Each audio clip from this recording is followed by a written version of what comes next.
But just imagine that just by that 3-day meeting where prophecies were given, healings happened, and these guys came to church, and they are Muslims and Hindus, and they see the workings of a God of the Good News Church, and they say, wow, we need to change. Your God is real. Wow. And then you become a threat to a whole religion. And the government, it was actually on a police Instagram. Wow. Yeah. They were looking for me. Wow. They were even writing there that we don't think he ended there with a good visa. They were right. Now, I don't think the visa was for preaching or anything like that. Hello dear. I know by the grace of God, you are fine. We have so many religions all over the world. So many religions. We know the Islamic religion, we know the Akhenaten, we know the Shintoism, we know Christianity, so many religions. If you are a Christian, you are privileged and you are selected to become a Christian. Focus on the faith in which you've accepted and don't try to poke your nose into other people's religion. Christianity is the only religion that we have liberty, that we have the freedom to do anything that we want, because our soul has been snatched out from the flames of fire through Jesus Christ.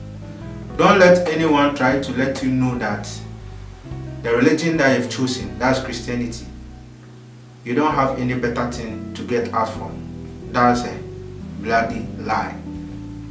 You have something to get out from it because you are bought with expensive blood. I'm going to show you a video from prophetuebertangel. He was trying to let us understand that a group of Muslims wanted to kill him in India. He narrated the story. Let's listen to what he said. Sarah something in America. She went to Pakistan, and when she set up a meeting, she was praying and people were getting healed. And guess what happened? In that moment, as she was ministering, she realized that her photos were on the trees written wanted, with a price on it, dead or alive. Imagine you're on the stage preaching, you're dead or alive. We went with my wife to Punjab, to the Punjab region of India. I don't remember the actual place. I don't know whether it was called Punjab or Punjab, yeah. Was it Punjab that place? Yeah. Yeah, when as we were going to the airport that day, we saw that on social media and newspapers, they said, this person, me now, I was the largest threat to their religion. Because I went to the front and I challenged Muslims, Hindus, and I said, talk to Allah.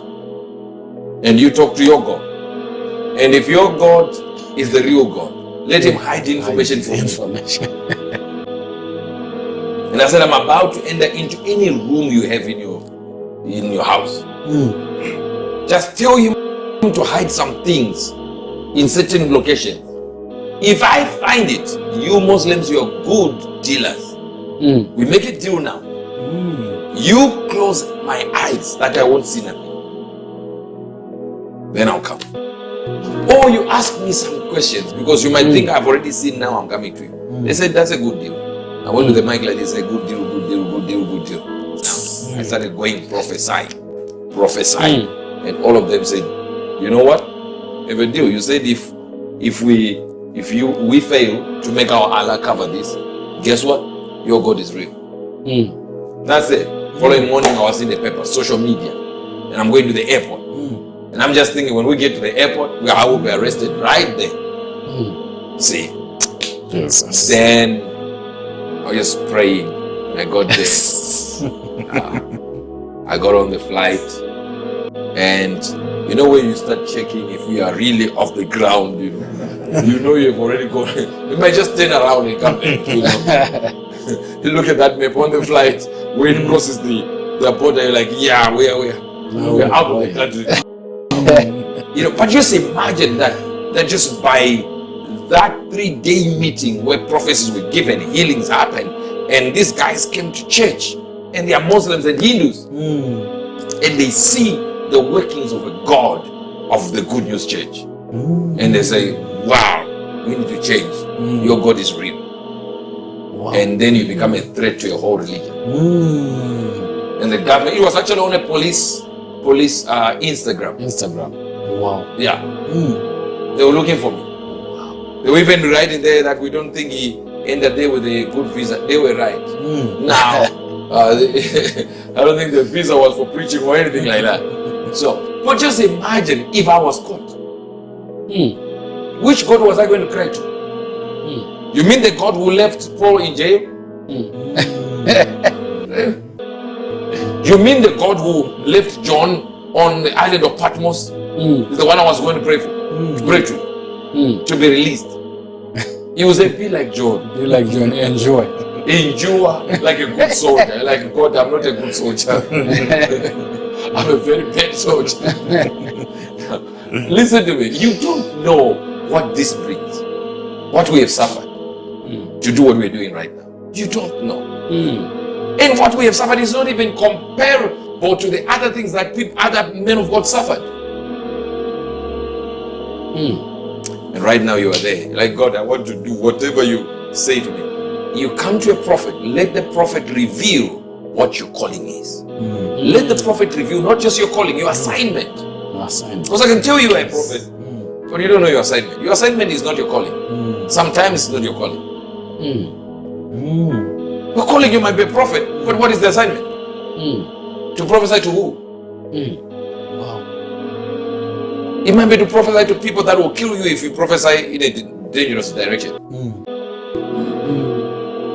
Maybe you are the prophet to Islam, in the sense that you should be going to the Islamic countries and pray there and preach there. Then what happens to you? All of my sons simply mentioned that light. This one was looking for light, and Jesus is the light. In jail for 33 days. Yeah. Sure. Imagine that.